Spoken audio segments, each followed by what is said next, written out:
Hello, podcast world. You are listening to dang it. Come on. Foodie Friday on the Alive and Social Network. Coming in hot, always fresh, never stale. Got my hype man over here. I'm Lydia Turner. Hype man, what's your name? I'm BT. Boom, boom, chicka. I'm DJ BT. Boom, boom, chicka, boom, boom, boom. We had a little bit of that going on before we got the podcast started, so I thought I'd just bring it right over into the cast.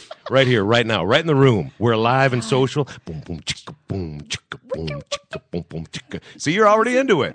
All right, let's see if we can get Sameh and Bill in on this too. Here we go. I'm starting. Boom, boom, chicka, boom, chicka, boom, boom, chicka, boom, chicka, boom, boom, chicka, boom, chicka, boom, boom, chicka, boom, chicka. What? Wow, we are just sort of kind of lame on the microphones, but that's okay. That's okay. That's okay. We're a bunch of, we're medium to old in the room. One youngster, her name's Lydia Turner. That's how that works out. Hello, foodie friends. Sameh, Wadi, Chef. Welcome to the Alive and Social Network Southside Thank Studio. you very much, Mr. BT. Good to see you as always, my brother. Likewise, likewise. And wine guy Bill Coy. Hello there. Hello, sir. Hello to you. Good to have you joining us as well. Thanks for having me. We cross paths with these guys in so many different places. It's really cool. Bill and I have a broadcast and fun event history that goes way back. Sameh and I do the same. And for Lyd and I, we were on the celebrity cooking stage at the Home and Garden Show, so that was about a month ago. Yeah. And that all those people that showed up, like when we're on our last 15 minutes, we think we're rocking. We got a real good thing going on. We're bringing in people. No, they're just getting ready to see the chef up there. The big shot followed him? Yeah, Sameh followed. So, if you think you got something going on with a Sameh Wadi following you, I'm just going to put it out there. If you're on before Marjorie Johnson, the great baker from Robbinsdale, 90-something-year-old Marjorie, the star of the Tonight Show, and blue ribbon baker supreme, then you got a different thing coming because you're up there, and if you didn't pay attention to the schedule, and you think, whoa, look at him, I'm bringing them in. I am rocking here. My this cowboy caviar is really reeling them in. My slider burgers that I'm making for everyone. This They're is great. Man, they love the take on the tzatziki sauce I did. This is the lamb, and they love. Oh, it's Marjorie. Okay, I see you. Hi, Marjorie. They're all showing. Cute. They're all showing up for you. That's how it works. What did you rock on the stage that evening, Wasn't it Sameh? like a stew? Yeah, we ended up making a soup, actually. A Jerusalem artichoke soup with some cured salmon and some crispy potato chips. It was so delicious. Did you make the potato chips there on the stage then, or if you would have stayed, you would have seen this spot-on technique that I have for making beautiful potato chips. But you had to run. I know. And what the heck was going on that night? We were seeing a musical. That was right. Yep, Yeah. it was our Maddie friend Lunzer. Maddie Lunzer's musical. She was in the musical at Armstrong High School, Robbinsdale Armstrong High School. That was it. That Yep, is we had my the alma boogie. mater.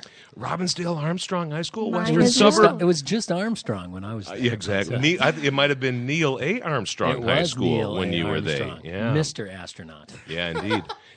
Did Neil step up and say, "Hey, the front two, the Neil and the A, get it off there. I don't want it there anymore." I think Robbinsdale, just when they closed, they slapped up that Robbinsdale on the side of the building. Oh, definitely. Yeah, I think when the transition Do you think Neil Armstrong goes around saying, "Can you just call me Mr. Astronaut"? Well, in heaven now, because Right, he right. passed away recently. Right. But does he No, go? in heaven. Yeah. Does he go? Just call me Mr. Astronaut. Yeah, It's fine. I know. I've been yeah. on the moon. Like 7 people have done that. He walks up to God and goes, "Hey, listen, can I talk to you for a minute? You may have created it, but listen, I've walked on it. I've been there. I've been there. Just a handful of us have done that. Have you ever planted a flag? I know you created the flag too, but have you planted one on that? I did that. Oh, wait. Sorry, that was Buzz. He took care of the flag. And what a Good great old Buzz. Yep, and what a great mate to have in space. His nickname, of course, but his name was Buzz. You gotta love a Buzz anytime. You love a Buzz. Well, and given the tone of the show so far here at the Alive and Social Studios for Foodie Friday today, you might have thought we'd have caught one, Buzz that is, before we walked in. But no, everything's fine. We've got beers here. We We're haven't even just cracked that any weird. yet. We're just that crazy. Speak Should we for start? yourself, sir. Speak for yourself. Sammy and I are drunk, and we knew we were going to be dealing with you two, so we planned ahead. Medicated. Not a bad plan. After we did Foodie Friday last week with Jason DeRusha and Klecko, Master Baker Danny Klecko, I see a Facebook post on Saturday, And it pointed to something that happened on Danny's timeline yesterday, and it was about. And we did the show at about 3:00, and it said 2:19. And the post was from Pat's Tap, right around the corner from the Alive and Social Studios, saying, I am prepping for Foodie Friday. and I actually didn't even mention the show, but he did say, I'm prepping for some fun coming up here. Yep. And how could I not comment on that? It's like, we were right there. You could have just pinged us. We would have joined you. We have beer. We would have been right there, Klecko. Anyhow, good prep work and nice work on your behalf, guys. Good. Any kind of prep that you can do before the show. We appreciate that. I don't care if you sharpen your knives or sharpen your brain or dull. Or both. Or dull, either one, as the case would be. I want to step back a second to the soup we missed. Give us a quick layout on that soup summit. We're going to talk about the Mediterranean Table, your new cookbook, and other stuff about Saffron, World Street Kitchen. And with wine guy Bill Coy, we're going to talk about being a wine cellar. We're going to talk about being a wine educator. We want to learn more about your background in the hospitality and food business and beverage business. And so we've got a lot of ground to cover here with each of you guys. But I want to step right back to that recipe. I want to know about those chips. I want to know what you made on stage there. But I think we should talk about how sexy Bill Coy looks right now. He does. He does have We should just talk about that for just a brief moment. He does have a. It's a burden I have to carry. All right, now we got that out of the way. Now we can focus. That is one sexy sweater. First off, he's got the stubble shave thing going on, which is that lack of shave, actually. Rugged. It's the ruggedly handsome. The rugged look. He's got a smirk now, as he says the words ruggedly handsome. That can't be beat. Looking good, though. And I also want to talk to you about, I want to dive into a little personal health stuff because you had some surgery recently.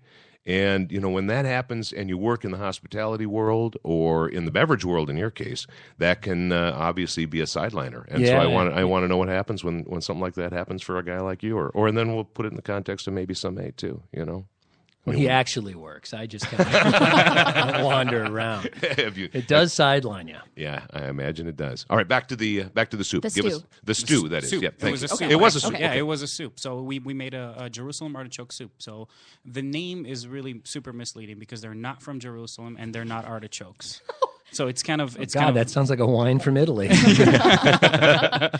Yeah, it's kind of a really interesting thing. So it's kind of like a tubular kind of a really ginger, kind of looks like ginger or like small potatoes with a really nice crunchy like apple texture with a flavor that's slightly nutty and earthy. It's kind of crazy actually.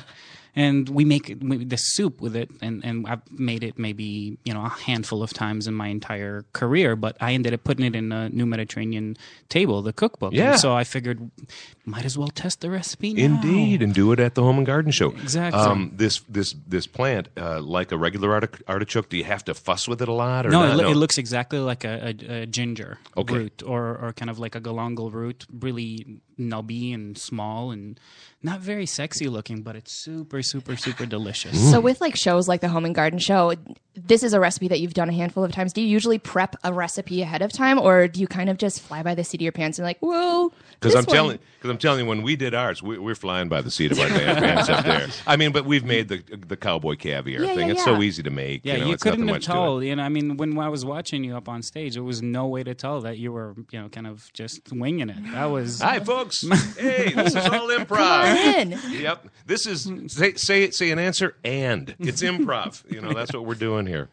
Yeah. So I get to answer your question. I guess each show is a little bit different, and each time I think I'm going to do something, I kind of end up doing something different, and so rules are not my thing. Yeah. Yeah. Has that guided your chef career? I think that's been my chef career.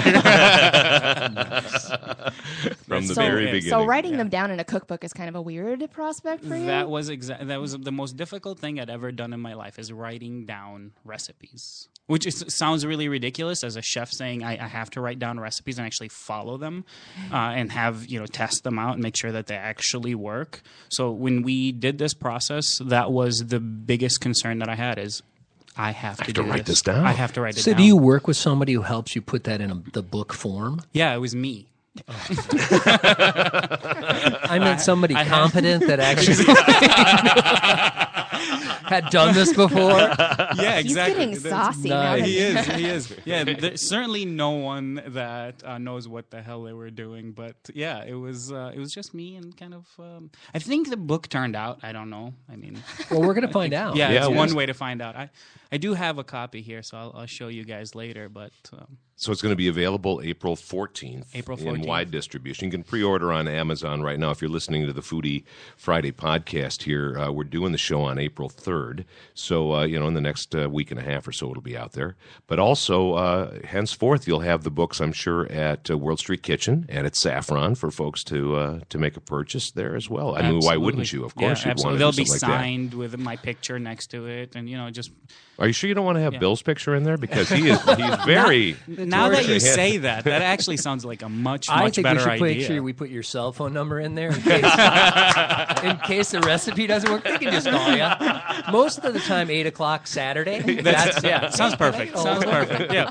He's not busy. Beautiful. He's not busy no, then. they're running around. No, he's out farting around. It's 8 o'clock on Saturday. He's a chef. That's what they do then. That's the only time printers break down in restaurants. It's 8 o'clock on Saturdays. Or some kind of equipment in the kitchen, like your flat top or something goes wrong. Or you bust the top of yet another tagine, for crying out loud. Wow. The last one. Can we not talk about that? Oh, no, we're going to talk about I'm that. super anxious. Oh, no, we're just talking right about... now as we're talking about it, I'm getting anxious. We're talking about the Mediterranean crock pot that has a chimney top, and that... They shatter when you look at them. How many of those, when you started Saffron, which has been in business now coming up on 10 years? Yeah, we're in our ninth year right coming now, up on 10. And we brought them in about 5 years ago, and Okay. I bought about 100 of them, and I have about 10 tops left. 10 tops. The bottoms are fine. The right? bottoms are Right. fine, yeah. It's Does just the Riedel tops. Crystal make those for you? 'Cause that sounds like those wine glasses you could look at and they break. Exactly. That's all you got to do. Might as well be Take that. a peek at those. funny. That's such an integral part. Tagine as a recipe and tagine as an implement. They both share the same name. I believe crock has the same thing going for it, too. It does. All I think we should in tell people the Minnesota. story behind the crock pot. Oh, should we? Yes, All right. yes. All right, let's begin. Well, all I said was somebody I know was in the restaurant and said, well, we had that thing. And then he made the pyramid side, like a crock pot. I'm like, oh, okay. Yeah, that's tagine. And it's not a welcome to Minnesota Foodie Fridays. That's great. Exactly. We're here to demystify the It's a foodie crock world. pot, and it comes with a casserole inside. There you It's go. a hot dish in a casserole. Now, the thing that disappointed me, your friend said, was there was no tater tots. No, there or weren't. crumbled potato chips on top of it. But all that said, it was delicious. Oh, it's awesome. I think it was lamb underneath there, and there's some pine nuts. It was delicious, but no taters, no taters at all. It took you a few years to even bring that into the shop, though. I'm curious about that. I would think that might have been woven in more from the beginning of Saffron. No, when we first started Saffron, it was more of a fine dining restaurant. And about 5 years into it, we kind of decided to do a little bit of a retooling of the menu, and we decided that tagines was it. That was the thing that I definitely wanted to have on the menu. And so, tagine is a stew from North Africa that comes in this, very pretty pot, the crock pot, as you called it. And it has a clay bottom with a lipped edge, a rimmed edge. Yep, and then the there's a- cylindrical top to it. And do most people that fits share? onto it.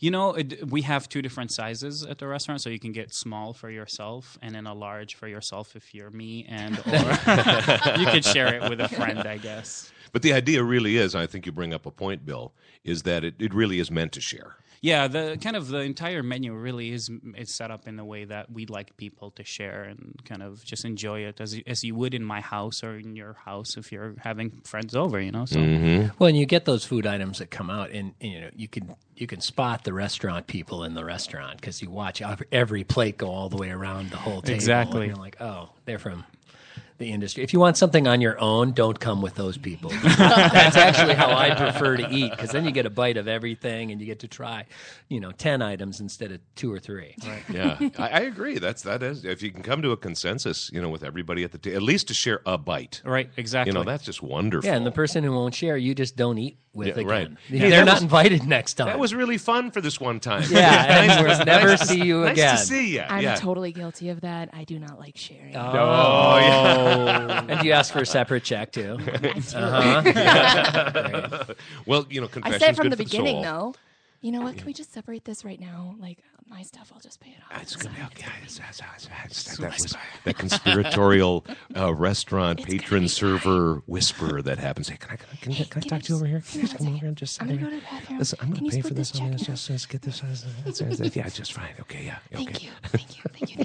You feel better now? I do. Okay, good. I'm really glad. Good Friday. I'm really glad. I'm It's good. airing my sins. That's what that smell is. We don't have enough time on this show. And don't get Bill Coy started on airing those things here. Just keep that to yourself for right now. Right. Very good.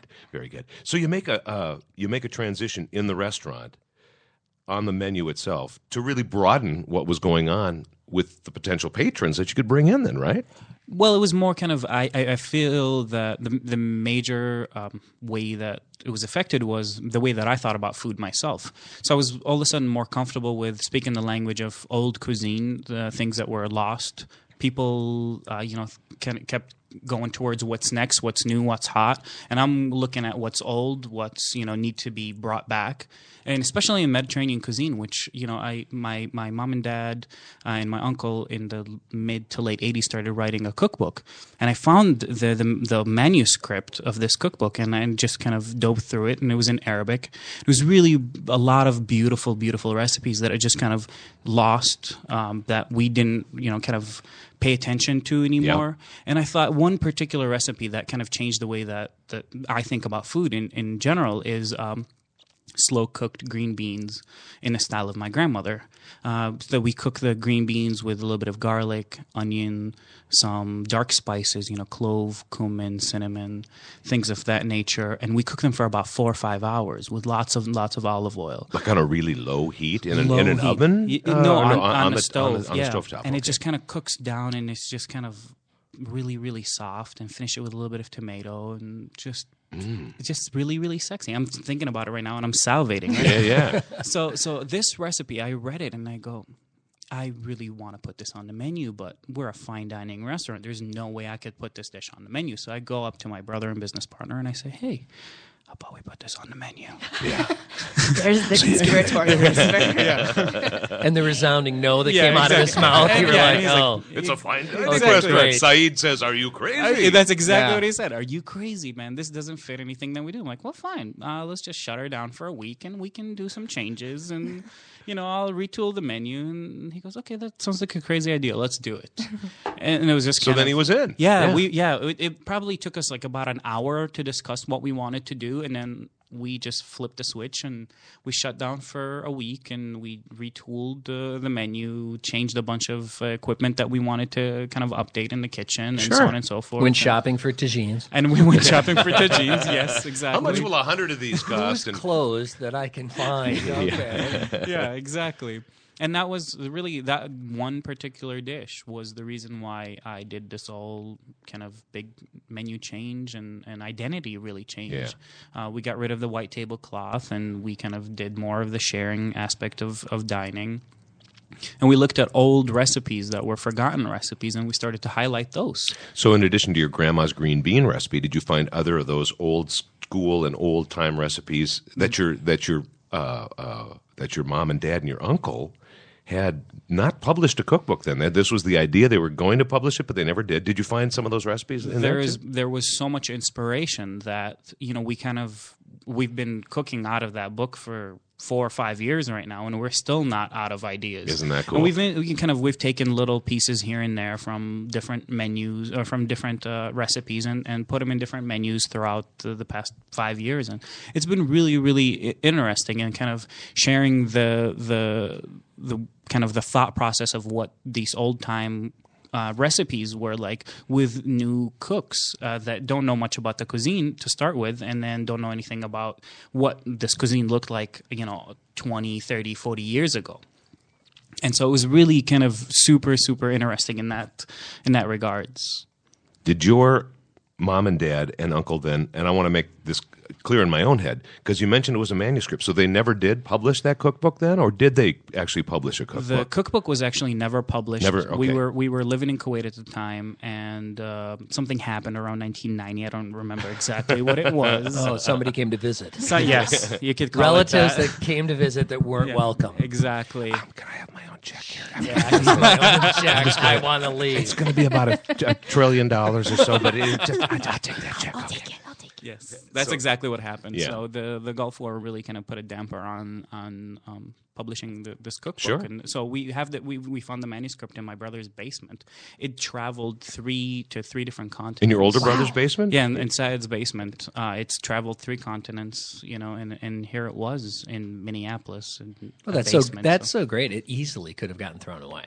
Absolutely. Or just lost. Yep. Gone. Yep. Yeah. Mm-hmm. Oh, Yep. that's awesome. Yeah, thank goodness it was never lost. So that kind of inspired me to do the changes to Saffron's menu and so on and so forth. And then change my voice as a chef as well. So kind of being proud of the heritage, the kind of old school mentality and all that, kind of just changed everything. Do you know what kind of inspired your parents and your uncle to write this down? Was it to put a footprint on Palestinian cuisine, or what was their momentum behind that? That was exactly it. Yeah. It was, kind of just putting together this lost art of old Palestinian recipes. And as soon as people found out that they were putting this book together, recipes started showing up in the mail from all over the world, really. Wow. People that wanted to preserve a part of history via these recipes. And, I just, some of those letters are still kind of put together in the manuscript. You just read them and it just brings chills down my spine. You can feel the history in the words. Yeah, absolutely. And it's handwritten. Yes, everything was handwritten, Yeah. and it was my father was a calligrapher, and so that was his that was his whole thing. Oh, that's cool. Was his intention then to actually make that a calligraphic piece of art, that the cookbook would also be in calligraphy? I'm guessing And that's it the sure direction he was. was Oh going. my Yeah. gosh. Yep, it sure was. And there is about, I want to say, 24 pages that were written out, kind of getting set to be published. And so to kind of see it as a kind of a first draft, if you will. That's neat. It's absolutely gorgeous. Well, give us a little insight in just a minute. I want to talk to Bill Coy about some wine stuff here, and we want to make sure that we share our time here on the Foodie Friday broadcast with Bill, too. Sexy Bill Coy. The sexy Bill Coy. But the new Mediterranean table from Chef Sameh Wadi, modern and rustic recipes inspired by traditions and spanning 3 continents. And so I'm guessing the 3 continents are not only Europe and Africa and Asia, but also it seems like, as you mentioned from your brother, having the book squirreled away in his storage. You said it traveled 3 continents with Syed too. So It certainly did. that's really cool. And also, let's dive into a little bit about World Street Kitchen and the food truck too. 'Cause Fantastic. you've got a trifecta of things going on. He's got a lot going on. He's got a lot It going makes on. me tired just to think about it. I need a rest now. I need a glass of Yeah. wine right now. Holy cow! Yeah. Now you Bill Coy, wine guy. When did this all start for you? Specifically the wine selling and the wine education thing. The wine education thing really goes back to when I was in New York. I graduated from what my dad refers to as real college at St. John's up in Collegeville, and then I went to the American Academy of Dramatic Arts in New York and got a restaurant job. It almost sounded like you said got arrested. Got arrested, Probably. and that's Maybe going to that was stay that in New too. York. Yeah. Got a restaurant job there on the skating rink level at Rock Center. Really? At the American Festival Cafe and the Sea Grill. And then the first winter that I was there, I worked as a skate guard on the skating rink at Rock Center. And that's funny. It's like being a lifeguard for New Yorkers who can't skate, and there are a lot of them. Right. So what Lot did of that job entail? Was it like, I gotta pull you, man. It was people who can't make it around the rink, and people who and then you get the one kid who can skate and he's knocking everybody down, and then you get the women in their fur coats from Dallas that are excellent skaters. They did tip well though, as you help them around. There's a 50. But while I was there, the guys who renovated the Rainbow Room had lunch with us almost every day. Mm-hmm. And when they reopened the Rainbow Room, which is up on the top floor of the Rock Center, They offered me a job. Now that's a legendary venue. They offered me a job bartending. I was 22, and I asked them what it was and if I would make more money. You're 22, man. and I found out via my mom. My grandparents got engaged in that room. My mom's parents after a West Point Army Navy football game. So there's layers here. Layers and layers. But I got up there as a bartender, and after about 2 weeks of being open, we were so busy and so disorganized and so much more chaotic. And did you know how to tend bar? Oh, yeah. I've been bartending you had some skill since I was sets 18. All right. And got the job managing the wine cellar because somebody had to know where everything was. And it's a big restaurant. And so I got to go down to Windows on the World at the late World Trade Center and train with Kevin Zarelli. Wow. So I got to work with Kevin down there and take his class and then work on the wine program at the Rainbow Room with him. And then when I went back, Fred Price was our sommelier, and I worked with him for the next 3.5 years there and in the dining room and just really talked. I know you probably can't imagine this, but I talked my way into a job I was really not qualified for. And then I just tried to stay a step ahead of everybody. And then when I came back... And learn as you go. Mm-hmm. And then when I came back to Minnesota... opened the California Cafe out at the Mall of America now 22 years ago. Mm-hmm. And then as a general manager? Old, huh? Yeah. As a general manager? As manager? Bar manager. Okay. And then when as the general manager to open Table of Contents in Minneapolis. Yeah. Actually, the restaurant was open already, and then they were doing a bar and adding a catering room, banquet room, and went down there. So yeah. So was wine something that you always liked, and then you were given this opportunity to kind of be in charge of their wine cellar? I was more interested in it from the bartending aspect, and when I really fell in love with it was that Kevin Zarelli made it so much fun. Mm-hmm. He made it about if it tastes good to you. He made it about the stories and the topography, where these wines were from, and why they've traveled the world the way they have, and the history behind it. There are tons of people with way better palates in town than I have, and I depend on them when I'm teaching classes or whatever. I ask them. There are people who know more about the Rhone than I'll ever know, but. Maybe you don't want them in front of your group talking to 100 people, but or they don't want to do it. Yeah, but that little spotlight that you throw on them to throw some knowledge out in the midst of it is exactly what's needed for that moment. Somebody, and that's one of the things about the food and wine and restaurant industry. We're in an industry that's public that then people feel they have to know something about. I mean, I don't have to know what my attorney knows or an accountant knows or the guy who did my taxes. I don't care. I just want them to do it right, and I don't want to go to jail. Yeah. But or at least for a long time. For a long time. But our business with restaurants and wine and beverages and any of that, people don't, they get nervous because I should know this. I should know that. This. Yeah, there is a whole lot of that. And he's a chef. Ask him how he did it. Yeah, and maybe more now. Maybe more now because of the preponderance of food as entertainment. Yep. And sports. And you know that from your Iron Chef competition years ago. And so maybe there's that expectation that I should know that, at least a little bit more about that. Yep. And I don't. So then when I was at Table of Contents, my sister was in the advertising industry. She still is. But they asked me to do a wine dinner, and I did a wine dinner with Kevin Cullen and Jack Riebel over at Goodfellas for one of their clients. And that's when the vintage you part of my life started, by other people who had been there asking me to do dinners for their How about that? clients. And it was a really niche market for me because I wasn't selling anything. Yeah. It wasn't a Tupperware party where people felt they had to order wine from me because I didn't sell it. It was just part of the evening. Mm-hmm. And it was a wine dinner where you could mix wines from different continents, from different wineries and all that. So it made it much more approachable for the guest. It was just fun. So with Wine U, there's your teaching classes, you're organizing different kinds of tastings. Has this always been kind of a passion with you? You had mentioned that you... Unlike these chefs, I love being in the front of the house. Yeah. I like the guest, doing something for people that they either think they can't do or they learn something and they're like, oh my gosh, that's so cool. Well, I appreciate that because I'm 25 years old. I like wine. Wine is good, and especially when it's offered to me and it's free. Yes, I will. But I don't know anything. Yeah, but just to explain to somebody Chablis is a place, not a wine. It's a town. It's a wine district. The only grape they grow there is Chardonnay. Period. So if it's Chablis, it's Chardonnay from France. Does that come in a box? That does not. And can I and then can I blow the bag up after I'm done with it and then use it as a pillow afterwards? You can. Okay, good. If you're camping. Yes. That's a very good way to use those Perfect. bags. Is the bottle shaped like a chimney top? Do they break easily?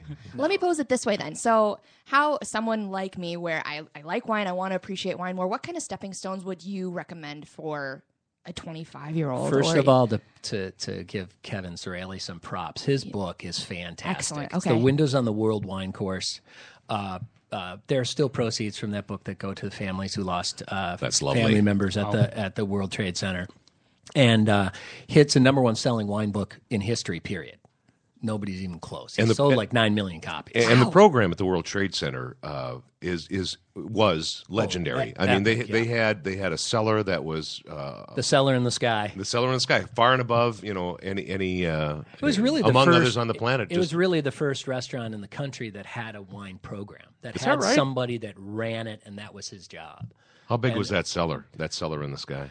Oh gosh, I don't know, thousands. Just Yeah, thousands of bottles. Oh my goodness! Climate controlled on the 109th floor or something like that. 102nd floor. 102nd floor. Amazing. So Right place at the right time. So you get out there, and like as Lyd was mentioning and asking, and that you brought up, you're just teaching folks a lot of stuff that just is sort of knowledge, basic knowledge, And it's supposed to be fun. Yeah. I mean, people can do anything with their disposable income that they want to, and a lot of people have turned to wine.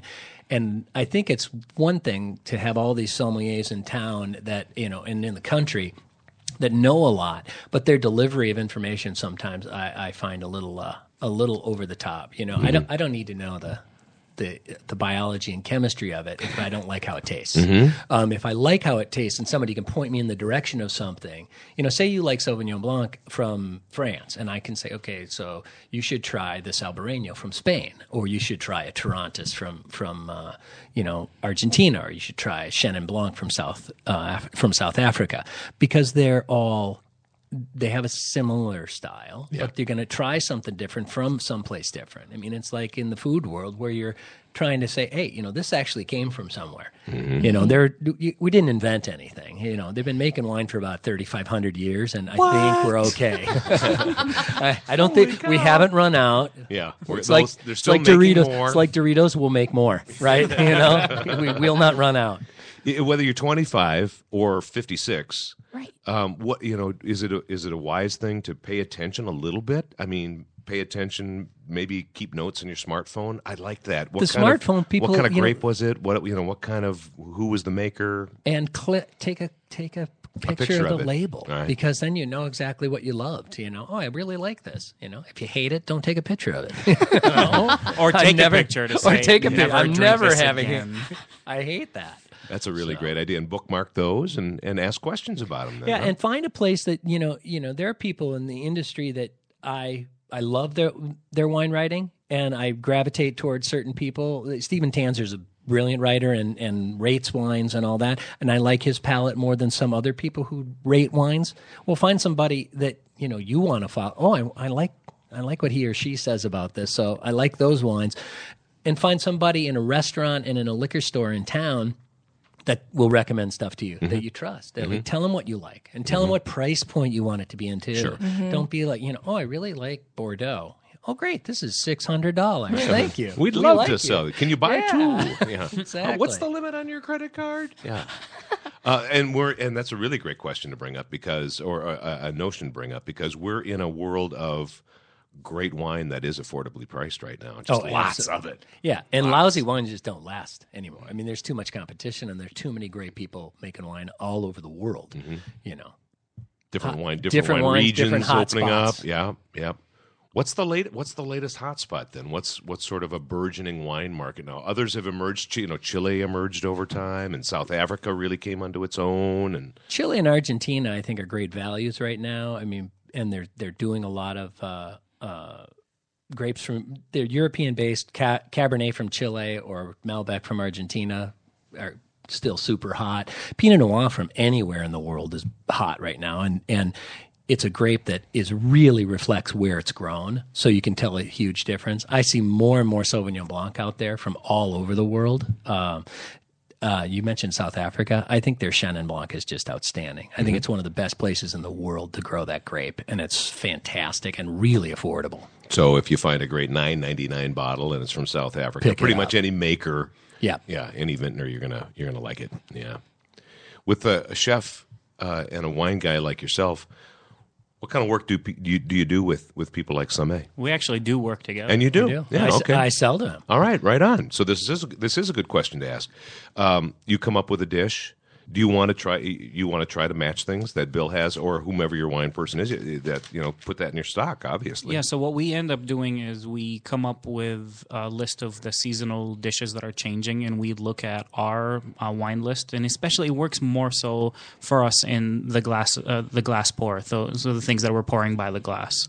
So we then figure out what kind of wines or styles of wines go well with a lot of these dishes, and we sometimes pick even one particular wine for one dish, and that's it, and we say this is on the menu for this particular dish, and then we call him up and he shows up with 30-40 wines, and You get toasted. And then I just bill him for stuff that I said he ordered, and he was drunk. So that's exactly.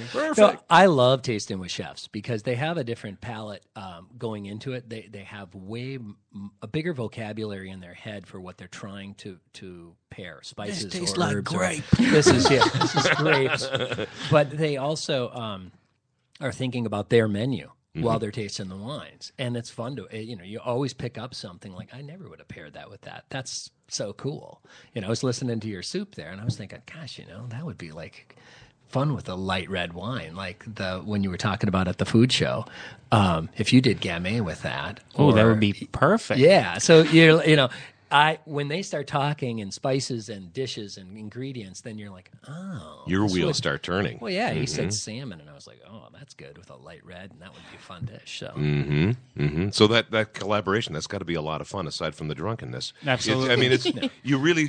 It taps into a part of your brain on a lot of different levels because taste has so many different levels and so many nuances. And working with people that actually care about what they're doing, and it Then doesn't. why are you working with? I know, right? That's the question. The one Ba-dum, thing. boom. It's because we just like to eat and drink together, hang out, Whatever works, whatever works. So let me ask you, Bill, has your palate expanded since having this kind of job and working with chefs?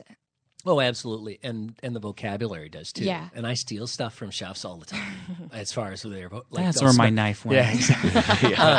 As they describe things completely different than normal human beings. Yeah, it's very because sensory. if you've worked with chefs, they are not normal. So, but there are people around town that you just love to taste with. I did some pizza stuff with Jordan Smith over at Black Sheep. And it's so fun because he's like thinking of this pizza or this ingredient, and you put them together, and you're like, that with pizza? Okay, cool. That's awesome.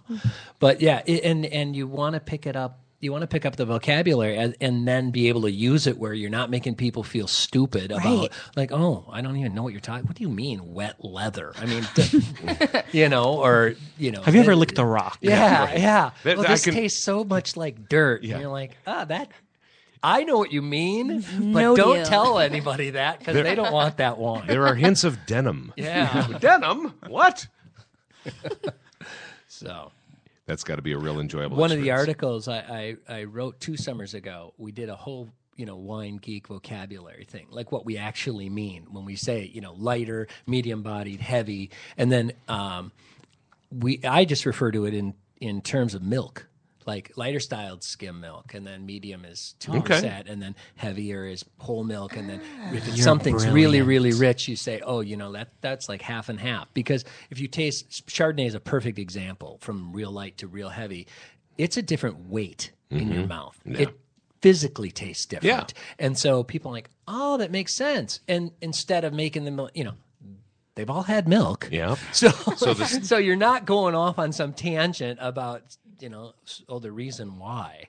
because of the alkaline levels in the soils. And then you get into and they're like, chemistry. oh my God, Or- I'm drinking beer. Yeah. I hate wine and wine people, and I'm never talking to you again. So wait, there's different kinds of milk? Okay, my Palestinian friend. Yes. And some of it comes from cows. Yeah, cows. Yeah, What? we- You gotta be kidding me. I thought very milk good. was just came in powder form. it does. Add to that recipe. Same, World Street Kitchen. You have a whole thing going on at Saffron.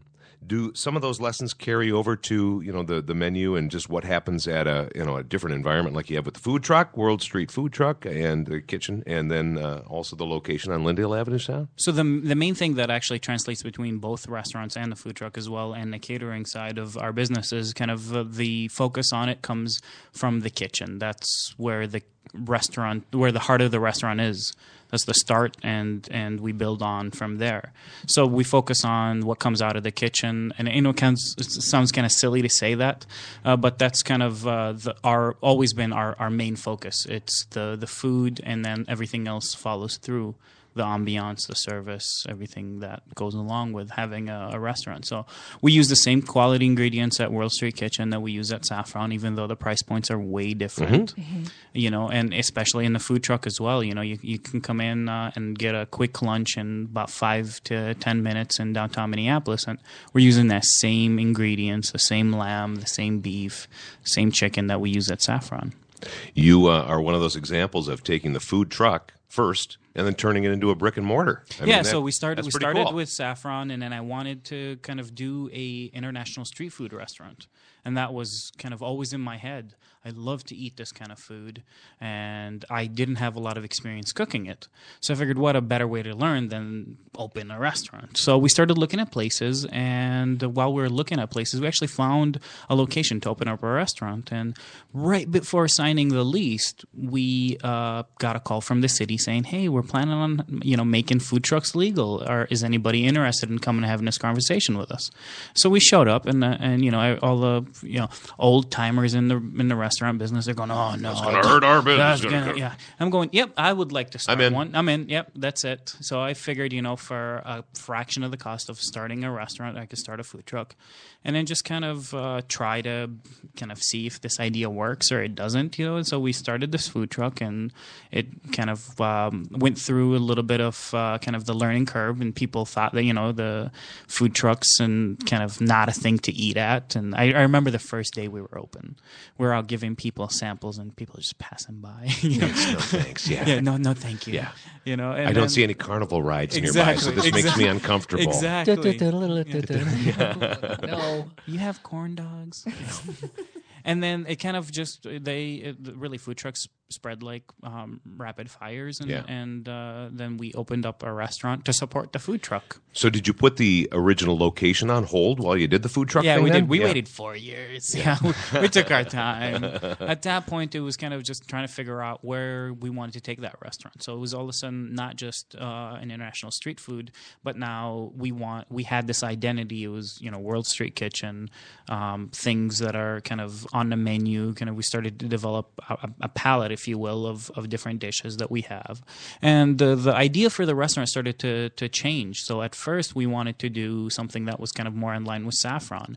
And then putting up, the food truck on the streets kind of really taught us a lot of lessons in what people like and what they don't like. And we figured, what a better way to translate it. So when we opened up a restaurant, we did the same thing. You come, you order from the counter. It's an open kitchen. You can see through. You can see what the cooks are making. Everything that's happening. Everything that's happening. It's kind of a fun kind of bringing the streets inside, if you will, and keeping it kind of rugged in that regards. So what kind of inspired you to jump from food truck to actually opening up a restaurant? Was it mostly to support the food truck, or? Yeah, exactly, because we were tired of having, the mise en place for the food truck on top of the mise en place for the restaurant. All the prep for the food truck and is taking over the coolers, and we're like, okay, this has got to go. Oh yeah, have you been in the shop on Lindale?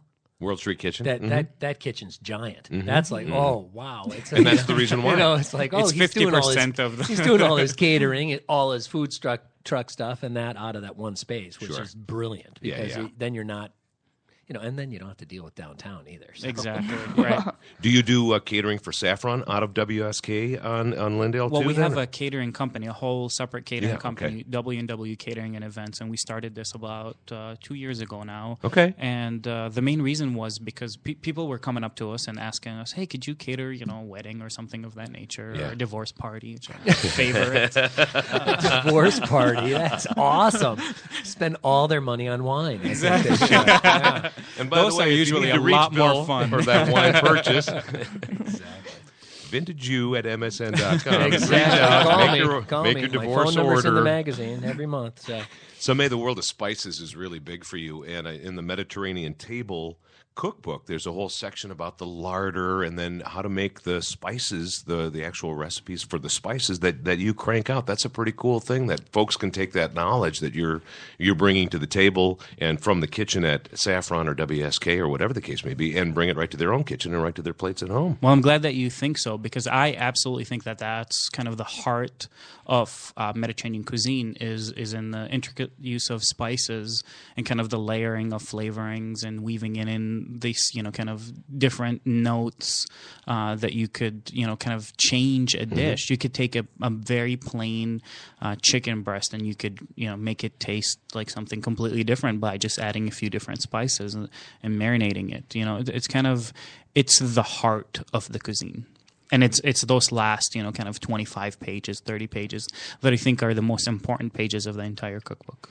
Well, and I think that people will... And my picture, too. And your picture. And we're going to add my picture. Yeah, we'll get that in there. Some new reprint. An insert. I think that's amazing, though, with the spices, because, you're in Minnesota where, sometimes pepper is... Yeah. This is so Ketchup, that's spicy. Is there green peppers in this? Yeah.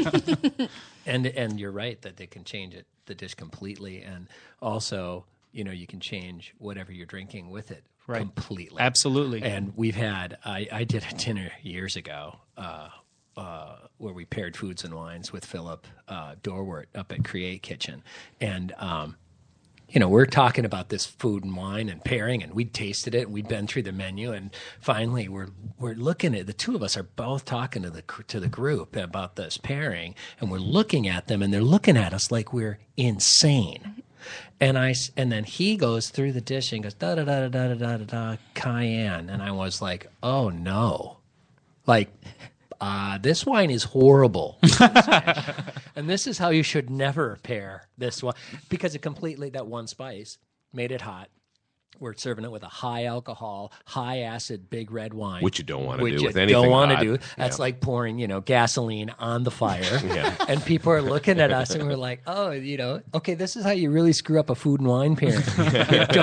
You don't listen to the entire recipe when the chef tells it to you." So, Chef Bleach, wine guy ammonia. How are you? Nice to see you both. Oh, yeah. So get that Riesling out, and we're going to clear your palates. There you go. And catch up. And the dishes that you're talking about, when you add, what's the most dramatic, like from sweet and to savory? Like, what do you with the spices? What would you recommend? So using chicken, if you said, oh, we had this chicken dish and you want it this way, and then you want to make it completely transformed. Yeah, and I think that's kind of the exciting part for me, is taking something like a blank slate like chicken, and then, you could take it in so many different ways with so many different spices. You can make it into very savory flavors, and you can add, the garlic, onion, things of that nature, very, and then you can go into kind of darker spices, very kind of strong, definite flavors like cloves and cinnamon, and then you can go into something that's floral and aromatic like ginger or rose petals. And one of the spice blends that we use at the restaurant is called Ras Al Hanout, which is a North African And spice there'll be a blend. quiz on the spelling of that. Yes. later. What? Yeah. Which the name literally means head of shop, and the idea is every head of the shop, like a spice monger, makes their own blend. And I've tasted blends that have 100 different spices in there, and I've tasted some that. So have, everyone's different. Every single blend is different, And yeah. everyone has their own Drasa Hanut. Yeah, Ras Al Hanout. Yeah, Rasa they're kind of- Hanut, I'm yeah, sorry. Yep. Every spice guy. Every so to spice speak. guy has Yeah. their own, kind of their own secret recipe and formula. And That's the best. What's your signature blend? Do you have it in the book? Yes, I have 2 different recipes in there actually, because why not? Because I can. Because it's your Because book. it's your book. Because I can. With my picture. There but is it's your one. book. Yes, exactly. Hopefully, people don't think that that's a serious no. thing, No, because we're now joking. they're gonna all buy the book expecting your picture in there. No, they're not. Your sales are going to go plummet. Yeah, so there's one recipe that is really simple that you can make it with, I want to say, kind of basic spice ingredients, and then one that you actually have to source out a lot of really unique ingredients. But that spice blend is one of the most interesting things in the world, because to me it hits your palate on every single level. So it hits a little bit of heat. There's 5 different kinds of chilies and peppers that are in there. So there's a tiny little bit of heat. There's floral elements from rosebuds. There is a little bit of lavender in there, some vanilla.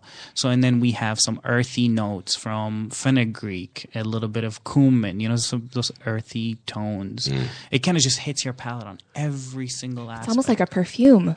It is. And a it lot, is a lot, perfume. You smell it, too. Absolutely. When we grind it in the restaurant, people can smell it, into the service for the duration of the entire meal. People can actually smell. Give us a brief description of how you do R&D on that. I mean, you say 5 chilies in there, and they all have a different note or texture to their hotness or whatever, and then the floral elements and other things. How do you figure it out? So we started with a recipe that was handed to us from one of my friend's grandmothers, an old Moroccan grandmother. And so she gave us this recipe, and I try to translate it, try to figure out what she has in there, because there was no measurements. It was just said the ingredients, and some she'll say a handful of this. Well, I looked at my handful. Handful or some. Yeah, some is a great one. Just put some in. Put some flour That's in there. good. Exactly. And there was a few things. Just that such it a said, great grandma thing. It is, Exactly. I mean, but that was kind of the most exciting thing about coming up with this recipe, was seeing what her idea of what this should look like. And I think she didn't put any ingredients because she didn't want me to have her formula. I think that's number one. But then we started, kind of playing around with it and kind of figuring out where are we going to be using it in a restaurant, and how do we want it to taste. And we just kept playing with it and playing with it. And retexturing and taking notes. Taking in your notes, case, absolutely. yeah, really taking notes. Write everything down. We have to do this. We have to get a promise from you 2 guys. What were you going to say? Oh, Lynn? no. Okay. We need a promise that a little bit later this summer, you guys will come back on the show together. Will you do that? Yeah. Because Sure. there's a bunch of stuff we mentioned at the top of the show that we haven't gotten to yet, and we're almost done with the program. We got to do the Foodie Friday 5. We ask the same 5 questions of our guests every week, and we'll get some answers from you guys on that. And then that's a Foodie Friday for this week. Can we do that? Can we try to coordinate that for later on this summer? How's that work? Absolutely. I'm game. That would be fun, and we'll continue the And I'll conversation. bring wine, and he'll bring food. See, there we go. Yeah. Even better. I'm liking how this is Yeah. shaping up even more so. All right. So Chef Sameh Wadi is here from Saffron World Street Kitchen, the WSK food truck. His new cookbook, The New Mediterranean Table, out April 14th. Do a pre-order at Amazon. Bill Coy here, wine guy. He's a sales guy for Pastis Wine Company, and also he's a wine educator. And visit him. Vintage U. Do you have a website for Vintage U? No, too? but everything St. Minneapolis St. Paul magazine. There you go, Perfect. because you do column work, you do writing just for started MSP my Mag too. 12th year with them. And I Check forgot to you mention that out. at the top of the show. I'm glad you Yeah. brought that up. Writing for Minneapolis St. Paul Mag, and reach out to Bill if you want to get some education in the wine world and do an event. I mean, it's fun. It's fun to have Bill join in. So here's the Foodie Friday We 5. ready? Lydia's going to start. Who are you going to begin with Okay, here? I'm going to start with Chef Sameh. Okay. Uh-oh. What's the first thing you ever made by yourself in the kitchen that you had to cook? I was cake. Cake. Cake. Yeah, I What baked. kind of cake? I baked a cake with walnuts and dates, dark spices. It was my mother's recipe. She measured by handful, and I did the same. She- How old were you? I think I was around 9. 9. Okay. and so it was baking. So it was was- chemistry, because that's we always talk about the distinction of Not in an Arab household, like I said. It was measured by the hand. Yeah, but still, it's baking is a little more of a chemistry It is, thing absolutely. as opposed to an artful thing. What you could, if you make a mistake along the way in the kitchen, so You you can can kind of shift it, Yes. a little bit of fudge with this. it. and- Yep. You can't do that with cakes. Yeah. That's why I don't bake. Throw it out. It's too much work. Yeah, it is. It is. It really is. Bill Coy, what's the first thing you ever made by yourself in the kitchen that you had to cook? Oh, it was baking too. Meringue cookies What? that we use green food coloring for St. St. Patty's Day. And I was probably 10 or 11. Okay. Yeah. So did you do all the egg white And then I separation ate- on your own? Oh, yeah. And then I ate all the cookies. Everyone, lips were stained green for a week. This stuff isn't coming off. We try to sort of, as we like to say, demystify the foodie term here on Foodie Friday, but still we like to keep the upper end in place when we need to.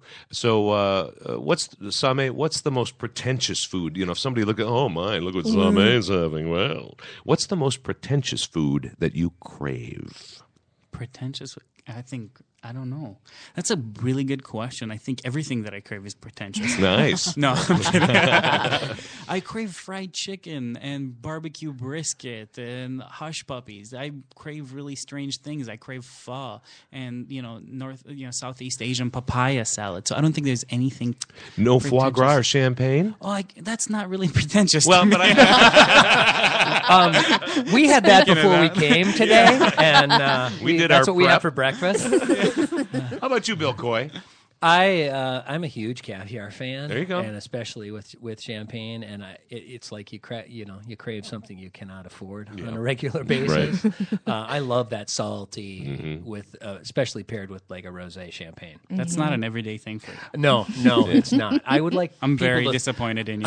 I would like people to think it is. You know, You certainly had me fooled, We'll my keep friend. the illusion going. keep it going. So, May, what person in your life taught you the most about food? My mother, hands down. Yeah. Yes, absolutely. She's the driving force behind me being a cook. Excellent. What about you, Bill? Taught me the most about food. Yes, taught you the most about food. Winning points if you see gosh. me. Sammy. No, probably Michelle, probably my wife. She cooks and a lot, and always adds something that I never would have thought of. You know, it's easy for me just to pair the wine with it. I like to step back and That's do a that, good but- combo then. Yeah, when we met, she was cooking at the Table of Contents in St. Paul, and I worked in Minneapolis, and then she worked in the front of the house there. But that kind of simple 2 or 3 ingredients, keep it fresh, keep it clean, and That livens everything up. yeah, and also the ingredient, to use great ingredients. Don't chintz on things. If you have to chintz on it, then don't have it. Yeah. Figure something else Yeah, out. figure out something That's else. how I feel about caviar. Chef Sameh, the smell of this food makes you feel the hungriest. Roasted lamb Just the smell. and fried chicken. Stole my another one fried in. chicken. Now I got to think of something else. If that's yours, Bill, that's good. Is it fried chicken? I think fried chicken and barbecued ribs. I'm a huge. I Just don't the care smell whether again. they're Just the smell alone. Yeah. pork, baby back Yeah. pork ribs. That smell is just. Yeah, are we going now? Yeah, Can can we we- wrap this up? Yep, we're almost Come done. on. Ribs are around the corner, hopefully. Chef Sameh, what's your guilty pleasure food? Is it fried chicken? Fried chicken, ribs. I don't know, kind of guilty pleasure. Everything is a guilty pleasure for me Yeah. because I live in the food world. So everything that I eat, I feel guilty eating it because I do it in copious amounts. Is there something though that maybe comes off the grocery shelf that a Boxed or boxed or canned. processed thing? Just something that you would be like, oh, I shouldn't be eating this, but God, whenever I make it, Something it's- you don't want anybody to take your picture eating. Yes. He's a chef. Oh my God. Everything eats that's that. at my house right now. the secrets awesome. revealed. What about you, Bill? What's your guilty pleasure food? Oh, really good ice cream right out of the Just out of the carton. Carton, yeah. and then pretend that like it never was even in the house. By the- Try to figure out, No one must know. No one, We'll so burn the evidence. no, I don't want my son to find the empty container.